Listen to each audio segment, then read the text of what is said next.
Bible में बताती है कि यीशु को परमेश्वर ने भेजा, और इसलिए भेजा ताकि हम स्वतंत्र किए जाएं, हम आज़ाद किए जाएं। यीशु संसार में दंड देने के लिए नहीं आया था, पापियों का नाश करने के लिए नहीं आया था, बल्कि पापियों को बचाने के लिए आया था। प्रभु का वचन कहता है, यीशु मसीह ने यूहन्ना उसके 8वें अध्याय के 12वें वचन में कहा, जगत की ज्योति मैं हूँ। आज हमारे जीवन में जो सबसे बड़ी कमी है वो कमी है यीशु मसीह की। जब यीशु मसीह हमारे जीवन में पूर्ण रूप से आएगा तो याद रखिए हमारा जीवन बहाल हो जाएगा। परमेश्वर ने अपने पुत्र को इस संसार में इसलिए भेजा, किस लिए भेजा बताइए, किस लिए भेजा? ताकि हम नाश ना हो परंतु अनंत जीवन पाएं। इसलिए भेजा ताकि हम नाश ना हो परंतु अनंत जीवन पाने पाए मेरी इसो। और आज परमेश्वर का वचन हमें, आज हमने जो गीत सुने, जैसा लगता है जैसे आत्मा इधर से उधर बहुत बातें करता है। हालेलुया। आत्मा बातें करता है, आत्मा सब चीज़ों को सेट कर रहा होता है। आत्मा ही है जो हमें गाइड करता है। अभी हमने जो वर्शिप सुनी यहाँ पर, वो पूरी जो आधारित थी वो यीशु मसीह पर ही आधारित थी। सारे गीत हमने जितने भी गीत सुने सब यीशु मसीह पर ही आधारित थे, और जो आज का वचन है वो भी यीशु मसीह पर ही आधारित है। ये परमेश्वर का अनुग्रह है हमारे जीवन में। हम एक वचन यहाँ पर निकालेंगे, ज़्यादा देर नहीं करेंगे, एक वचन हम सब यहाँ पर निकालेंगे, और यहाँ पर हम देखते हैं कैसे प्रभु यीशु मसीह जब इस संसार में 2024 साल पहले था। देखिए प्रभु यीशु मसीह ने अपने आप को शून्य कर लिया। आज से 2024 साल पहले जब प्रभु यीशु मसीह इस संसार में थे, तब प्रभु यीशु मसीह ने संसार में अद्भुत और बड़े बड़े काम किए। बड़ा बरगलाया गया यीशु मसीह के बारे में, बड़ा झूठ फैलाया गया। आप देखिए, हम सब इस बात को जानते हैं कि परमेश्वर अनेक है। परमेश्वर क्या? परमेश्वर एक ही है। एक ही है जो सृजनहार है, एक ही है जो बनाने वाला है, एक ही है जो रचेता है, और उसका पुत्र भी एक ही है जिसके बारे में बाइबल कहती है कि उसने अपने इकलौते पुत्र को हमारे लिए दे दिया।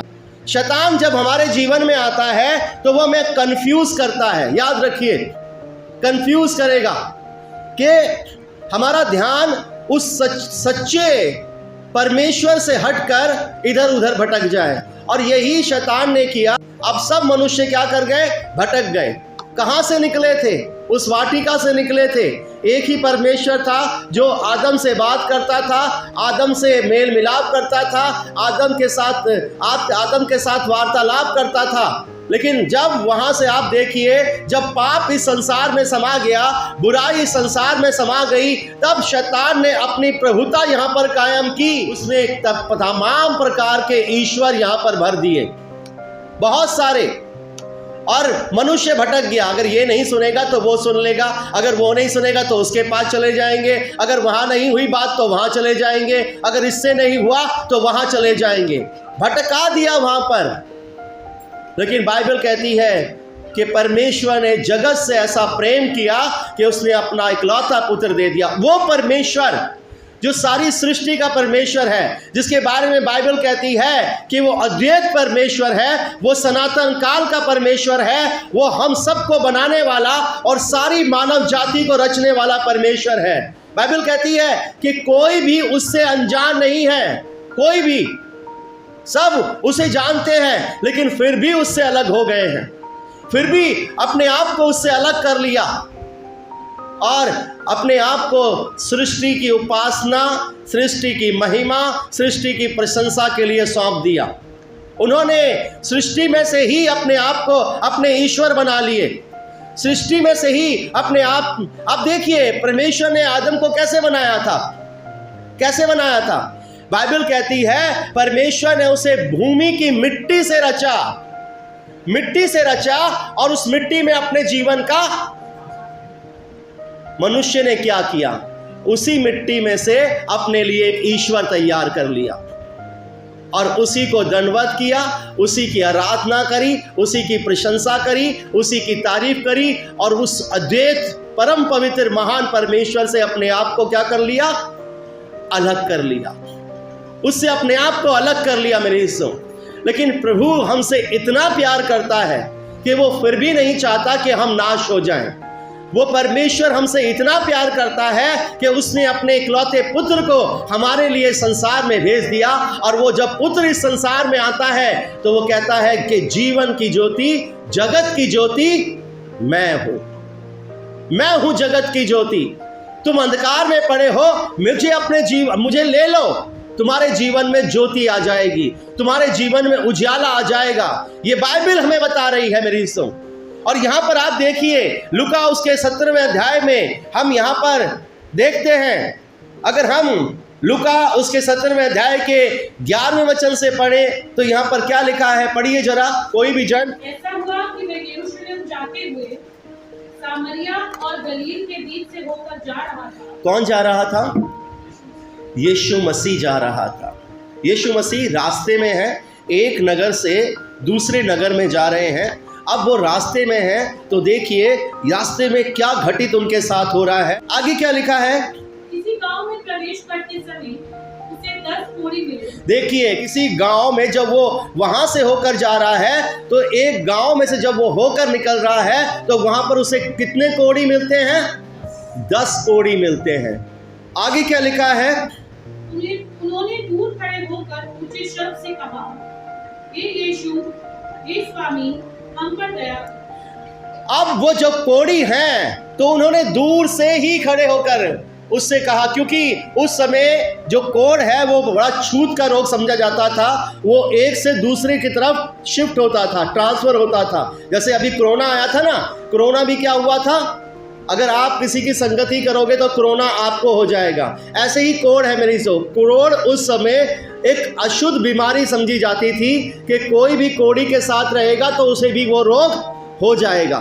तो यहाँ पर अगर आप देखें तो प्रभु यीशु मसीह एक ऐसे समाज से आते थे जो बड़ा उच्च समाज समझा जाता था, पुरोहितों का समाज, एक बड़ा समाज वहाँ पर उन्हें समझा जाता था। और हम देखते हैं कि वो इब्री थे, वो यहूदी थे और यहूदियों में से होकर आए थे। और यहूदी समाज एक बड़ा समाज, एक पुरोहितों का समाज समझा जाता है जो परमेश्वर की प्रजा है, परमेश्वर ने जिन्हें चुना है, परमेश्वर ने जिन्हें ठहराया है। तो जब कोढ़ी उसे देखते हैं उसके पास नहीं आएंगे, बल्कि दूर से ही क्या कहते हैं, चिल्लाकर, ऊंचे शब्द से चिल्लाकर कहते हैं, हे यीशु, हे स्वामी, हम पर। आप सब बोलिए मेरे साथ, हे यीशु, हे स्वामी, हम पर दया कर। अब देखिए वो ऊंचे स्वर से चिल्लाकर वहां पर यीशु मसीह को पुकार रहे हैं। और पुकार कर उनके मुंह से जो शब्द निकल रहा है वो यही है कि हम पर दया कर।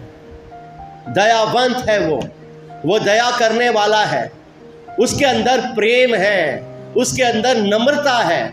जो अपने आप को उसके करीब लेकर आता है वो उसके आनंद से भर जाता है, वो उसकी ज़िंदगी को बहाल कर देता है, उसे नम्र कर देता है। फिर उसका ध्यान कहीं और नहीं जाता, उसका ध्यान यीशु मसीह में आ जाता है, क्योंकि उसे पता है कि उसने मेरे जीवन को बदल दिया है। यहाँ पर आप देखिए वो ऊंचे शब्द से चिल्लाकर उसे बोल रहे हैं। और जब वो चिल्ला रहे हैं, जब ऊंचा शब्द है तो ऊंचा शब्द इस बात को प्रमाणित करता है कि उनके अंदर यीशु मसीह के प्रति विश्वास है। कई बार हम किसी से मदद मांगते हैं ना, तो कई बार हमें आशा होती है कि नहीं देगा, तो हमारी उसमें कॉन्फिडेंस नहीं होता हमारे शब्दों में, है ना। अगर हम किसी से मदद मांगते हैं, पता है नहीं देगा यार, चलो बोल देते हैं एक बार, तो वो कहते हैं भाई अगर हो सके तो दे देना, अगर कर सकते हो तो कर देना, है ना। लेकिन यहाँ पर आप देखिए उनके अंदर एक कॉन्फिडेंस है, एक विश्वास है, क्योंकि प्रभु यीशु मसीह ने सामरिया के अंदर उस स्त्री के जीवन में काम किया था मेरे यीशु, जिसके बारे में हम सब जानते हैं, जो वहाँ पर उस कुएं के पास जल भरने के लिए आई थी। हमने देखा कि गलील में प्रभु यीशु मसीह ने कितने लोगों को, बीमारों को वहाँ पर चंगा किया था। तो यहाँ पर उनके अंदर एक विश्वास है कि यीशु मसीह कर सकता है। बोलिए, यीशु मसीह कर सकता है। हम विश्वास करते हैं ये यीशु मसीह कर सकता है, और यहाँ पर उनके अंदर भी ये विश्वास था कि यीशु मसीह कर सकता है, और इसलिए उन्होंने बड़े ऊंचे शब्द से चिल्लाकर कहा, हे यीशु, हे स्वामी, हम पर दया कर। दया, ये दया है क्या? ये दया है जब हम किसी पर दया करते हैं तो उसके लिए हम हेल्प करते हैं, उसकी सहायता करते हैं, उसकी मदद करते हैं। और ऐसे ही वो कोढ़ी चाहते थे कि यीशु मसीह हमारी सहायता करे, यीशु मसीह हमारी मदद करे, यीशु मसीह हमें इस रोग से चंगा करे, यीशु मसीह हमारे इस रोग से हमें आज़ाद करे। आज वो कितने पीड़ित होंगे आप समझ लीजिए। कोढ़ जो बीमारी है वो इतनी खतरनाक और इतनी घातक बीमारी है कि वो हड्डियों तक को खा जाती है। आपने कोढ़ियों को देखा होगा, कई बार किसी धर्मस्थल पर देखा होगा। पहले बड़े नजर आते थे धर्मस्थल के बाहर कोढ़ी बैठे हुए, जिनकी उंगलियां तक गल जाती थी, उंगलियां गल के अलग हो जाती है। ऐसा भयानक रोग होता है वो। कितनी पीड़ा और कितनी तकलीफ वो वहां पर सह रहे होंगे मरीजों। लेकिन आज उन्हें यह भरोसा है कि जगत का उद्धार करता आया है।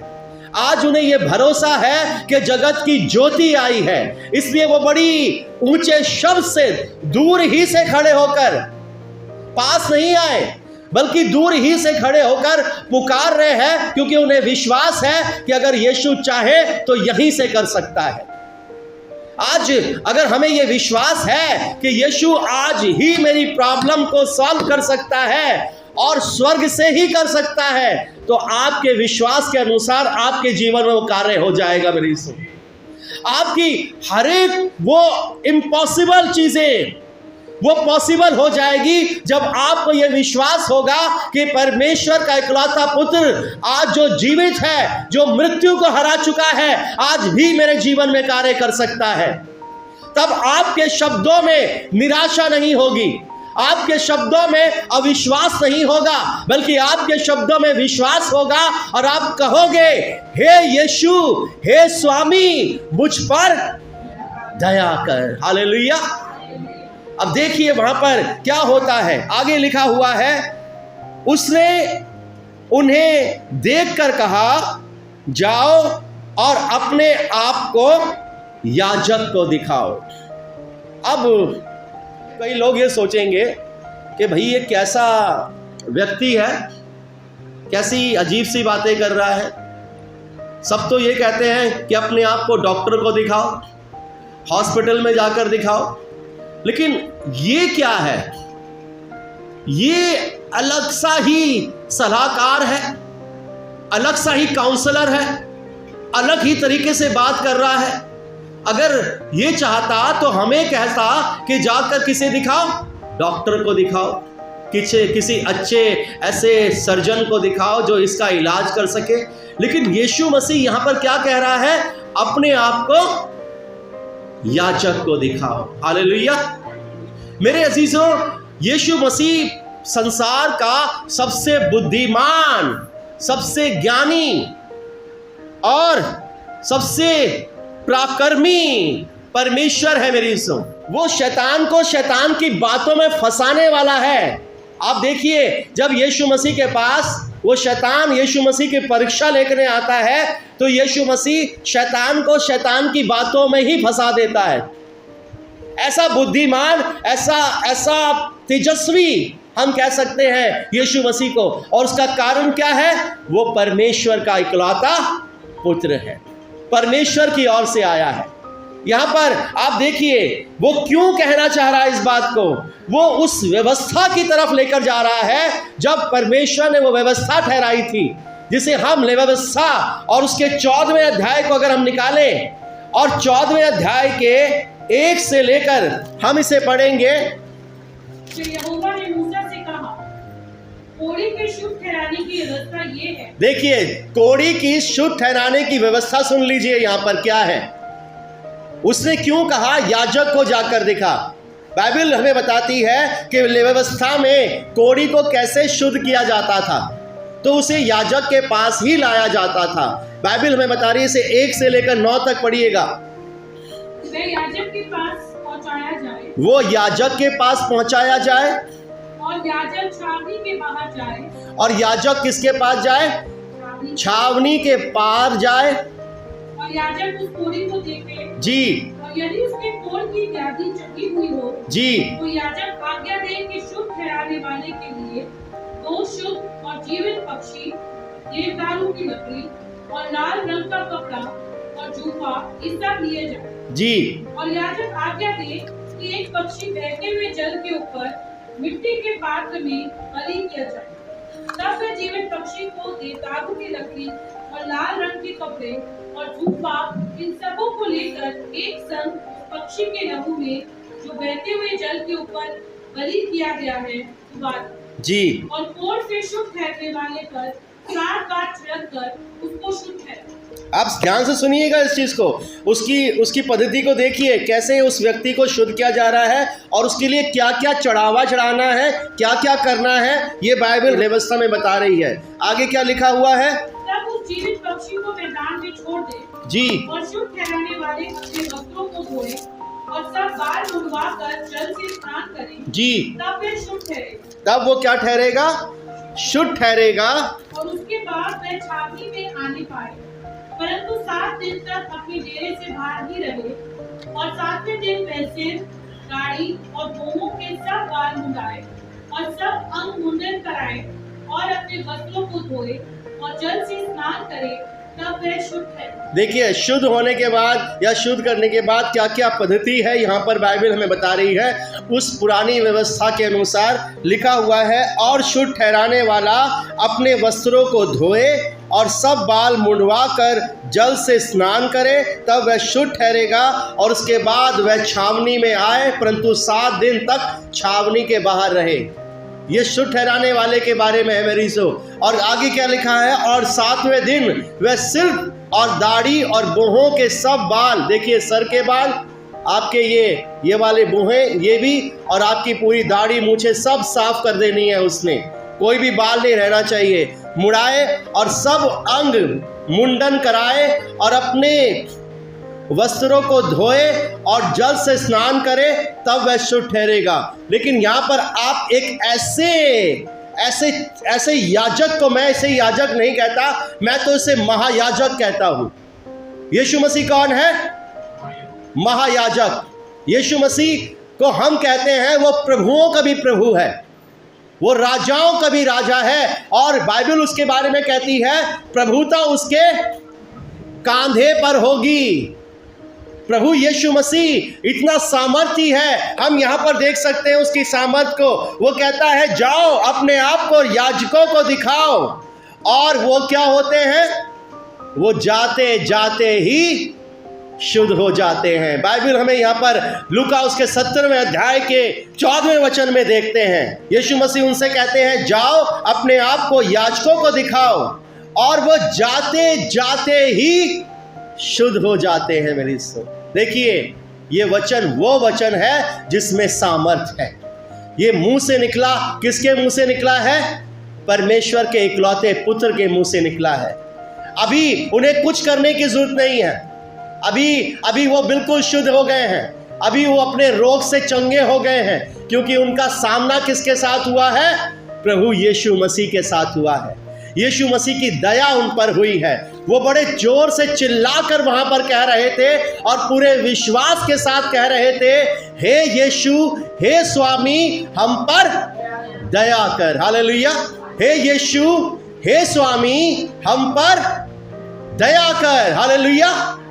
और देखिए, जब दया हुई तो वो रोग, जो ऐसा रोग है मरीजों जो शरीर को दुर्बल और कमज़ोर कर देता है, जो शरीर के मांस और हड्डियों को खा जाता है, बाइबल कहती है यीशु मसीह के उस संपर्क के द्वारा, यीशु मसीह के मुंह से निकले हुए वचन के द्वारा, वो जाते जाते ही रास्ते में ही शुद्ध हो गए।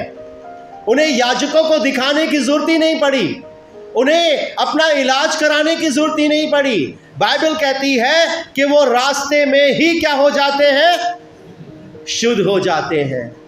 आज हम कैसे विश्वास के साथ आते हैं प्रभु के पास, हमारा कितना भरोसा है प्रभु यीशु मसीह पर। क्यों अभी तक हमारी समस्याएं हमारे जीवन में बनी पड़ी हैं। हम परमेश्वर के भवन आते हैं, फिर घर जाते हैं, फिर भवन आते हैं, फिर घर जाते हैं, प्रार्थनाओं में जुड़ते हैं, फिर घर जाते हैं, प्रार्थनाओं में जुड़ते हैं, फिर घर जाते हैं। समस्या सॉल्व नहीं हो रही है। कमी यीशु मसीह में नहीं है मेरी कमी तो हमारे अंदर है, हमारे विश्वास में है, हमारे धैर्य में है। लेकिन जब हम चिल्लाकर कहेंगे जोर से, उनके अंदर एक आत्मविश्वास है, ये विश्वास हमारे अंदर आना जरूरी है कि हे यीशु, हे स्वामी, हम पर दया कर। वो कहता है यीशु मसीह का नाम ले तो तू और तेरा घराना उद्धार पाएगा। हालेलुया। सिर्फ अपने रोगों से चंगे नहीं हो जाओगे, आपका घराना भी उद्धार पा जाएगा, आपका परिवार भी उद्धार पा जाएगा। क्या समस्या है? मैं परमेश्वर के लिए चुना गया, मैं परमेश्वर के लिए ठहराया गया, मेरे को परमेश्वर ने बुलाया, लेकिन आज तक मैं अपने घर के एक सदस्य को नहीं बदल पा रहा हूं, मैं उनके जीवन को नहीं बदल पा रहा हूं। कमी ना तो मेरे परिवार में है और ना ही परमेश्वर में है, कमी तो मुझ में है कि मैं अभी तक इतना प्रभावशाली नहीं हुआ कि मैं दूसरों पर प्रभाव छोड़ जाऊं। यहां पर बाइबल में देखिए यीशु मसीह क्या कह रहे हैं। यीशु मसीह कह रहे हैं अपने आप को याजकों को दिखाओ, और बाइबल कहती है वो जाते जाते ही चंगे हो जाते हैं। मेरी अभी तो याजकों के पास नहीं पहुंचे हैं, उससे पहले उनकी वो बीमारी जो सालों साल तक उनके जीवन में बनी रहती, यीशु मसीह के सामर्थ के द्वारा, यीशु मसीह के निकले मुंह के एक शब्द के द्वारा वो चंगी हो जाती है। मेरी वो बीमारी उनके जीवन से चली जाती है। बाइबल हमें बताती है मेरी यूहन्ना उसके 8वें अध्याय के 12वें वचन में, यहां पर यीशु मसीह अपने लिए कहते हैं, और क्या कह रहे हैं 8वें अध्याय के 12वें वचन को पढ़िए जरा। यीशु ने फिर लोगों से कहा, जी, जगत की ज्योति मैं हूं। देखिए, आपके जीवन में अंधकार है, यीशु मसीह को पूरी तरह लीजिए, आधी अधूरा मत लीजिए उससे। ये जो आपका माइंड है ना, ये बड़ा कंट्रोल करता है शैतान, आपके माइंड को कंट्रोल करता है। उसको आपकी देह से कोई मतलब नहीं है। आपको पेन देना, आपको दर्द देना, आपको तकलीफ़ें देना, ये सिर्फ एक उसका आडंबर है और कुछ नहीं है। हकीकत में उसने आपके माइंड को कंट्रोल किया हुआ है, आपके माइंड को अपने अधिकार में ले रखा है। वो आपके जीवन में, आपके अंदर, आपके परिवार में रोशनी नहीं लाना चाहता।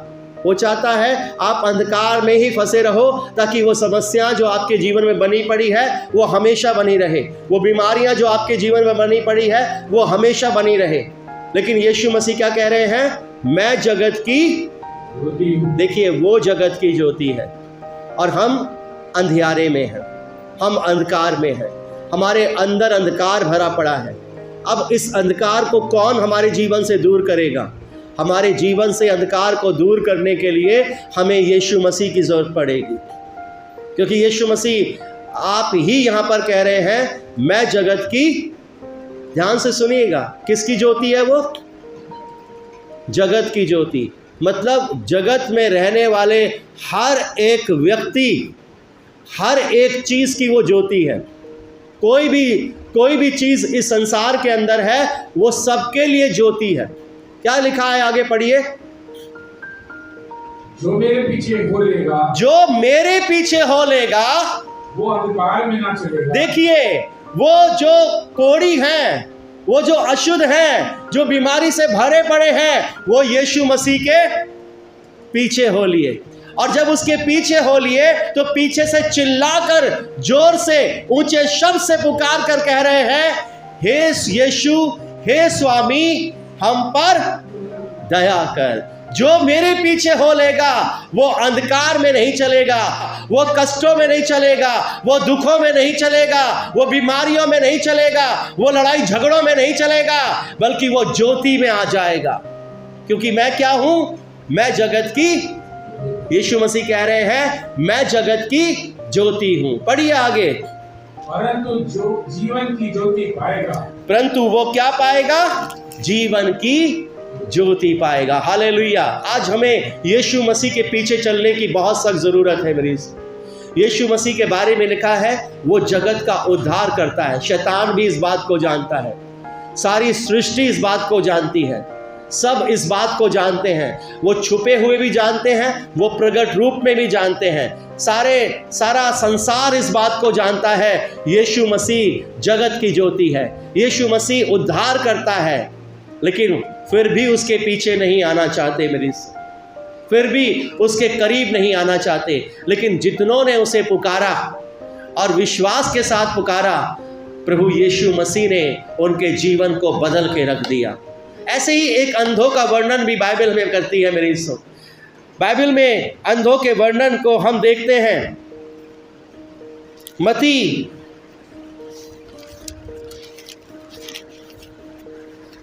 की पुस्तक के अंदर मेरी दोस्तों, कि वहाँ पर वो दो अंधे वहाँ पर यीशु मसीह के पीछे आ रहे हैं, जिसे हम यहाँ पर मत्ती उसके 9वें अध्याय के 27वें वचन में पढ़ते हैं। पढ़िए जरा इसे। जब यीशु वहां से आगे बढ़ा, देखिए यीशु वहां से आगे बढ़ा। यीशु वहां पर सामरिया और गलील के बीच में से आगे बढ़ रहा था। यहाँ पर यीशु एक बार फिर आगे बढ़ रहा है और क्या लिखा हुआ है?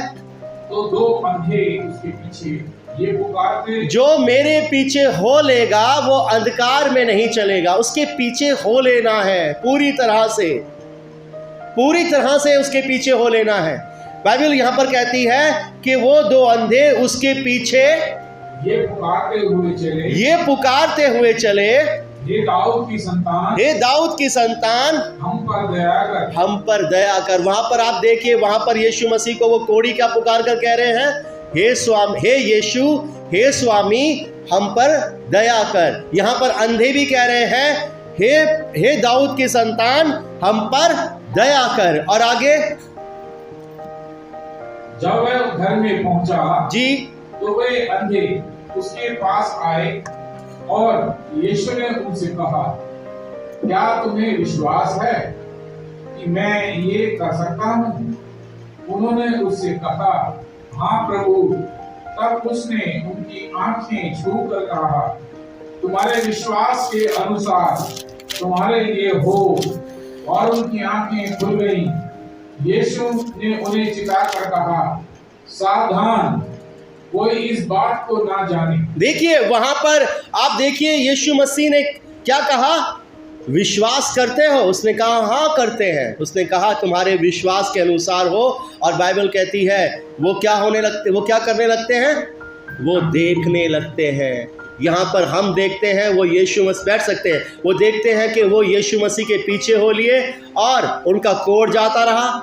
यीशु मसीह के पीछे हो लिए, उनका अंधापन जाता रहा। आज अगर हम यीशु मसीह के पीछे पूरे विश्वास के साथ होंगे, आप भटकने से बंद कर दीजिए, अपने जीवन को भटकने से बंद कर दीजिए। अगर आप उस आशीष को प्राप्त करना चाहते हैं, उस अनुग्रह को प्राप्त करना चाहते हैं, तो सिर्फ यीशु मसीह के पीछे हो लीजिए, सिर्फ यीशु मसीह के पीछे। हे यीशु, मुझ पर दया कर। वो कहते हैं हे दाऊद की संतान, हम पर दया कर। आज हमें भी उसकी दया की ज़रूरत है मेरे से। अगर उसकी दया हमारे जीवन में हो जाती है तो हम उस महानता को अपने जीवन में देखने पाएंगे जो अभी तक नहीं देख पा रहे हैं। हमारा कॉन्सेंट्रेट कहाँ पर है? अपने माइंड्स को चेक कीजिए, अपने दिमाग को चेक कीजिए। क्यों यीशु मसीह मेरे माइंड में अभी तक पूरी तरह से नहीं आया है? क्यों मेरे मन में अभी तक यीशु मसीह पूरी तरह से नहीं समाया है? कहाँ पर कौन सा पेज ढीला हुआ पड़ा है? कहाँ पर मैंने अभी भी उस बुराई को, उस पाप को, अपने पाप में जीवन को छुपा कर रखा हुआ है कि जब मैं चंगा हो जाऊं, मैं ठीक हो जाऊं तो उसे बाहर निकाल लूं। यीशु मसीह गुप्त रूप में भी देखने वाला प्रभु है मेरे दोस्तों। वो सब जानता है कि हमने कहाँ पर अंधविश्वास छुपा कर रखा हुआ है, कहाँ पर हमने अविश्वास छुपा कर रखा हुआ है, कहाँ पर हमने अपने पुराने उन तमाम कामों को छुपा कर रखा हुआ है कि जब हम ठीक हो जाएंगे, हम चंगे हो जाएंगे, हमारी प्रॉब्लम सॉल्व हो जाएगी तो हम वापस उसी संसार में वैसे ही बन जाएंगे। हमें समर्पण करना पड़ेगा पूरा का पूरा। जैसे उन कोड़ियों ने समर्पण किया और चिल्लाकर कहा, आपके अंदर वो विश्वास आना चाहिए, उस विश्वास की जागृति आपके अंदर आनी चाहिए कि आपके विश्वास के द्वारा आपके अंधकार में जीवन में उजियाला हो जाए, आपके अंधकार में जीवन में ज्योति उत्पन्न हो जाए, और वो ज्योति यीशु मसीह है। मेरे दोस्तों, आज हमारे काम क्यों बिगड़े हुए हैं? क्यों समस्याएं आज हमारे सर पर बैठी हुई हैं? क्यों प्रॉब्लम हमारे जीवन से नहीं जा रही है? यीशु मसीह में कोई कमी नहीं है, परमेश्वर में कोई कमी नहीं है, हमारे विश्वास में कमी है। मेरे दोस्तों, अगर हम अपने विश्वास को बढ़ाएंगे, अपने विश्वास को मजबूत करेंगे, हम कहेंगे यीशु कर सकता है, आज ही करेगा, अभी करेगा, तो मैं आपको बताना चाहता हूं वो कोढ़ी रास्ते में चलते चलते चंगे हो गए। मेरे दोस्तों, और एक और बड़ा आश्चर्यक्रम, जब यीशु मसीह पतरस की सास के यहाँ पर आते हैं, बाइबल में बताती है 8वें अध्याय के 14वें वचन में, जब वहाँ पर यीशु मसीह पतरस के ससुराल में जाते हैं तो वहाँ पर उसकी सास को बीमार देखते हैं, बुखार में देखते हैं। बुखार होता है, पड़ी होती है बिस्तर पर, असहाय, कमज़ोर। बुखार जो होता है वो हमें तोड़ता है, अंदर से कमज़ोर करता है। वो बुखार की स्पिरिट उसे कमज़ोर कर रही है, उसे तोड़ रही है, लेकिन यीशु मसीह आ जाते हैं। हालेलुया! यीशु मसीह का आना बहुत ज़रूरी है। यीशु मसीह का हमारे जीवन में, हमारे परिवार में, हमारी बातों में, हमारे चाल चलन में, हमारे स्वभाव में आना बहुत ज़रूरी है।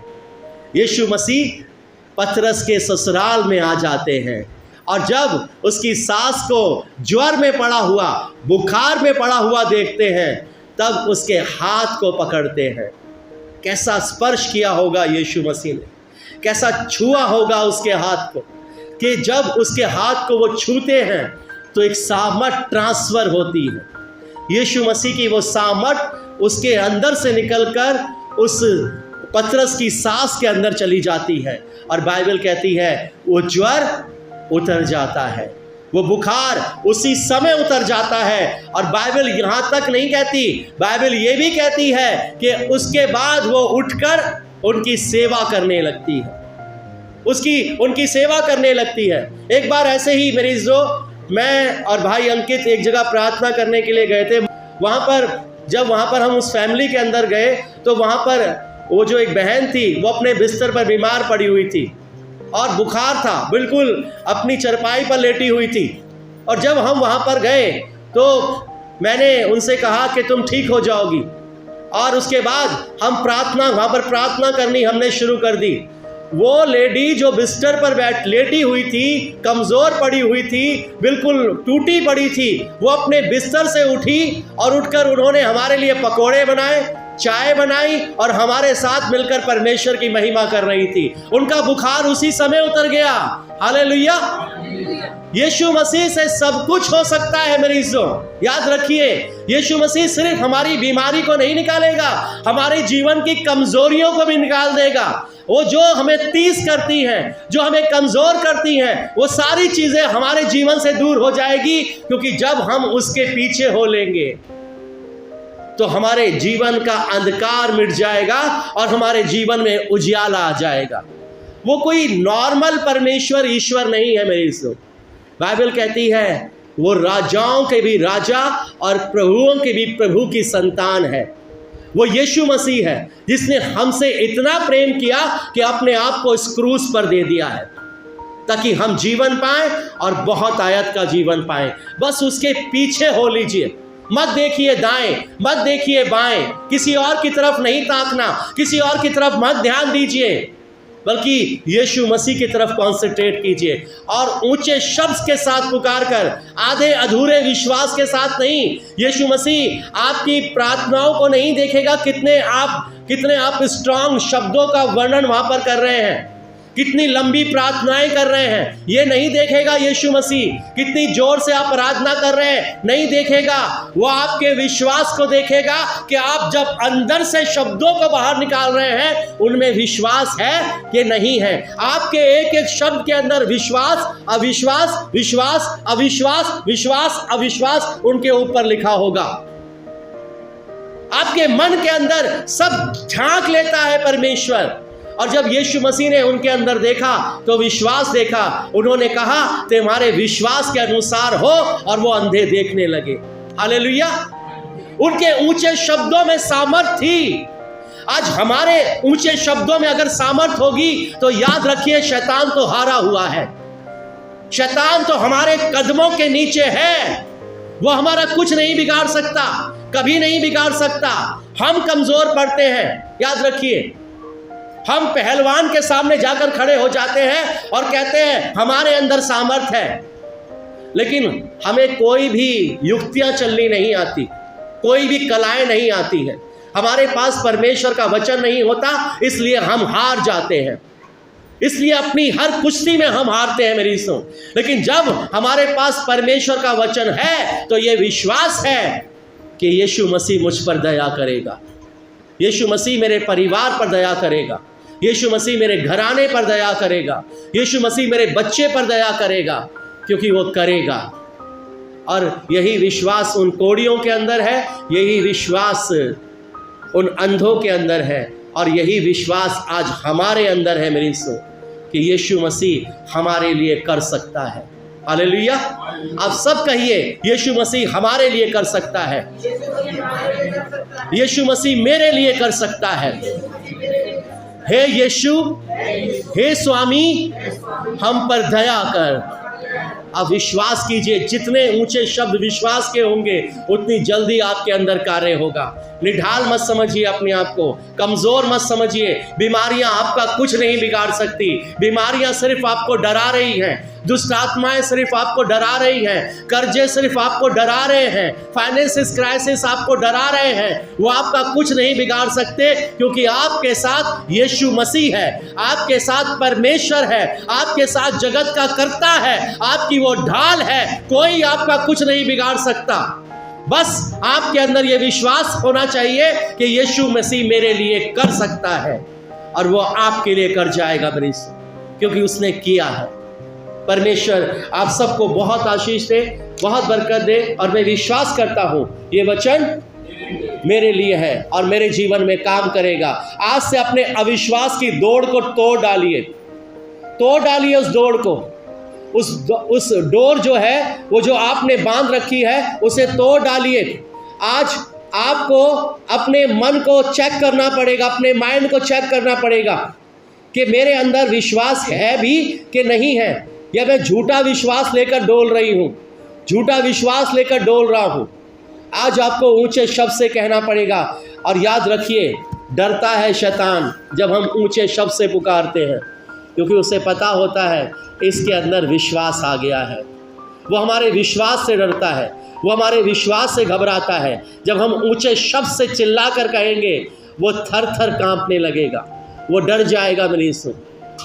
और प्रभु आज हमसे यही चाहता है कि हम ऊंचे शब्द से पुकारें।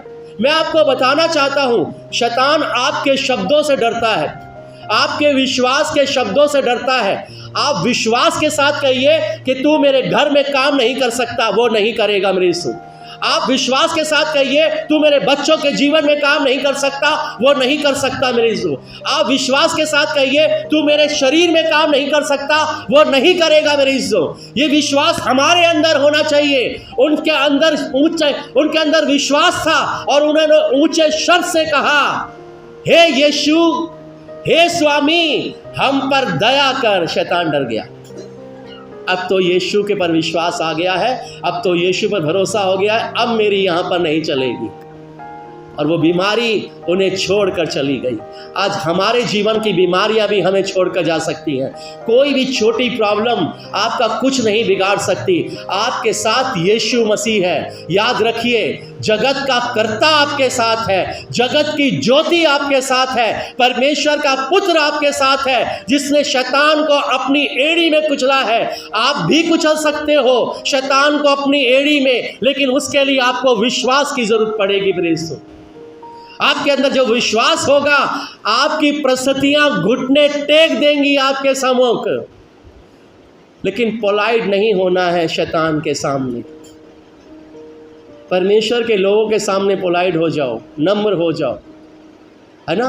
लेकिन शैतान को तो ऊंचे शब्द से डांटना है, कि निकल जा मेरी ज़िंदगी से, निकल जा मेरे घर से, निकल जा मेरे शरीर से, तेरा इस पर कोई अधिकार नहीं है। वो चला जाएगा क्योंकि वो डरपोक है। याद रखिए, वो डरपोक है, वो डरा हुआ है क्योंकि वो हारा हुआ है। परमेश्वर आप सबको आशीष दे। God bless you.